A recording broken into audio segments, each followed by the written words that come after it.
So I'm Moshe Roth. I'm an optometrist and developmental optometrist. So what we're going to talk about today is how vision impacts reading and learning.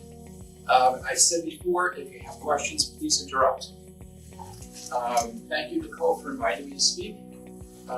In your packets, you have surveys, and I'd really like to get your feedback at the end.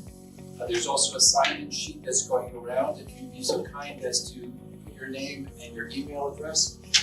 If you want a copy of the PowerPoint, I'll be able to send it to you. If you want a CD certificate, just print your email addresses so that they're legible. So understanding the relationship between vision and reading and learning is particularly important and helpful for reading specialists. Why? Because it impacts, you've got, like Nicole said, there's a pre-selected group that you guys deal with. And reading specialists are devoted to helping children read and learn so that they can reach their full potential. And at times there's an underlying fire that's producing the smoke. The smoke is, I have difficulty with reading. And this is kind of like the equivalent of, if you're running a race, when you have your hand tied behind your back, you're just not going to be able to run real efficiently. So people often think of eyeglasses as solving all vision problems. And in fact, they don't, and we're going to go through that. If a child has difficulty with reading, if you suspect that there's a visual tracking problem, if a child has had an eye exam or has an eye that turns in or turns out, we're going to talk about that, or they have a lazy eye, and those two terms are commonly confused. Strabismus, which means an eye turn, and amblyopia, which means, the technical term is amblyopia for a lazy eye. And these problems can be solved permanently. If we can find them early, it's better. Okay? Many people have seen other people that haven't patched. Patching never works. Doctors still patch. Okay? Even though it didn't work 50 years ago or 30 years ago or 10 years ago, but there are many doctors that still do that. In the same way we don't do lobotomies anymore. Okay? It's surprising to me that there are many doctors that still do patching.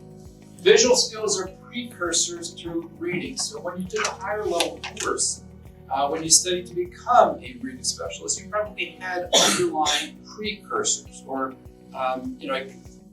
courses that you had to take initially before getting to the higher level courses. Why? Because you have to have those building blocks. You have to know how to count before you can start to do algebra. Understanding vision helps you help your students. Helping the child to build the visual skills that are precursors to reading is essential.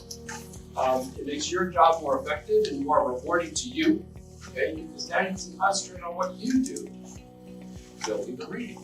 Okay? And children have the visual skills so that they're ready to benefit from your services. And without the visual skills, it's like a teacher that's walking into a class without a lesson. Okay? You may be able to wing it as a substitute for like a day or two, but you just can't be real effective. We all had that when we were in school. Well, the teacher was out for a day or two, there's a subject, and you knew you weren't going to learn anything. To be effective, the teacher needs to have a broader curriculum and a plan. Okay? When you drive someplace and you put on your GPS, it kind of lets you know what the steps are beforehand, but you're putting in that, gee, you want to get to a certain destination. And if you don't have that, then it makes it that much more difficult. We're going to address what are the visual prerequisites to effective reading. What's the purpose of reading? Well, it's to communicate ideas. So when we're reading something, the author could be dead. Okay, they could be like 3,000 miles away, but they're still communicating to us. Those people who like to read Shakespeare's been gone for 500 years, but we're still reading his material. Vision problems go far beyond eyeglass issues. A vision problem impacts a student's ability to maintain attention and concentration. Another word that's usually used for when parents use the word, my kid has ADD, and usually I'll say my kid has difficulty in focusing. Okay, Now, if you think about it, focus is really an optical term, kind of like when you're focusing a camera. Okay, what the parent is thinking about is concentrating. They're using the word focus to be equivalent to concentrate. Visual processing and visual perception, we're going to be talking about that, don't worry, impact learning and are frequently misunderstood by many medical physicians. Now, medical physicians are really good when it comes to somebody who has COVID or bronchitis or diabetes, okay? But sometimes we think that just because somebody has a medical degree, they know everything about everything. Even most eye doctors, and that's why I'm really glad to use the medical doctor component. And again, I laud him. He's wonderful, and he knows enough, and I know enough at times when I need to send a person to a subspecialist in a different area.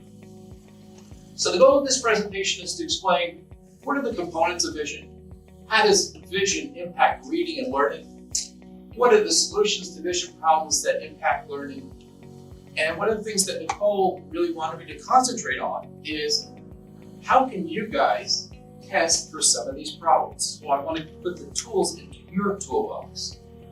It'd be helpful if you're all paired up, or most of you are paired up, so that you'll get the most out of these demonstrations. Again, I want to make this as interactive as possible. I'm a developmental optometrist. Vision develops. Okay, in the same way you develop the ability to drive a car, or to ride a bicycle, or to read, or to speak Spanish. All of those things develop. I'm still waiting for that morning that I got out of bed and I'm able to play Beethoven. Okay? It's not going to happen. Okay? Why? Because we need to have those develop. And so much of what we do is behavioral. Okay? What do I mean by that? Well, I just saw a young girl who has Downs, and I prescribed a specific type of eyeglass for her. And when she was seen previously, the first few times she says, "Ada, ada, ada." That's all I could get out of her. And she wouldn't even let her mom near her. So she was very defensive. And now she's able to speak. She sits in the chair by herself. She's able to do things, and this is just a follow-up 2 weeks after that first visit. I'm a fellow of the College of Optometrists in Vision Development, and that's a process to get to that point where one is a fellow. So again, the idea behind this is not to pat myself on the back, but to let you know that this is something that I know a little bit about.